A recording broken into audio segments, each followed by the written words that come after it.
Méditation du 19 mai. Croyez-vous cela? Moi, je suis la résurrection et la vie. Celui qui croit en moi vivra, quand même il serait mort. Et quiconque vit et croit en moi ne mourra jamais. Crois-tu cela? Jean 11, versets 25 et 26. Si, dans un sondage, nous demandions lequel des miracles de la Bible est le plus impressionnant, la résurrection de Lazare occuperait certainement la première place. Certes, la traversée de la mer Rouge et la multiplication des pains sont aussi des miracles impressionnants, mais ressusciter un mort de 4 jours, en plus d'être impressionnant, dirions-nous aussi que c'est un miracle significatif? Parce que c'est une chose qu'un fait cause étonnement ou admiration. C'en est une autre qu'il soit important aujourd'hui. Quelle importance peut-on avoir pour une personne du XXIe siècle le fait que Lazare ait été ressuscité dans un petit village appelé Béthanie il y a 2000 ans? La réponse se trouve dans notre verset d'aujourd'hui et dans les faits précédents, en particulier dans les paroles de Marthe et Marie adressées à Jésus quand il arriva finalement à Béthanie. Après un retard de 4 jours, « Seigneur, si tu avais été ici, mon frère ne serait pas mort. »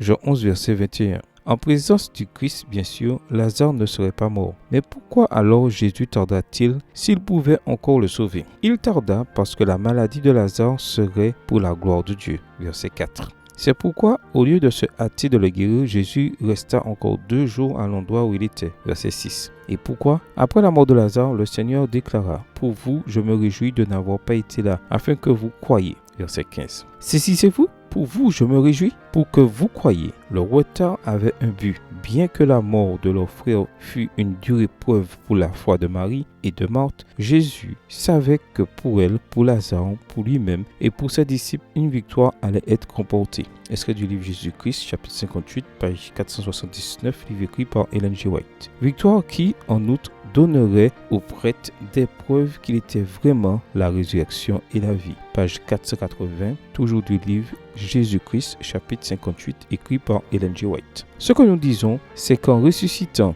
Lazare, Jésus nous a donné un gage de la résurrection de tous les justes. À la page 481 du livre Jésus-Christ, chapitre 58, livre écrit par Ellen G. White. L'assurance qu'il est l'auteur de la vie et que quiconque croit en lui vivra quand même il serait mort. Est-ce que cela est important aujourd'hui? Bien sûr que oui, car quand Jésus a dit « Celui qui croit en moi vivra, quand même il serait mort », il pensait aussi à vous et à moi. Croyez-vous cela? Prière. Seigneur Jésus, je crois que tu es la résurrection et la vie et que, par la puissance de ta parole, je ne mourrai pas éternellement. Seigneur, que puis-je dire pour te remercier? Je n'ai pas de mots. Bonne journée à vous et que le Seigneur vous bénisse.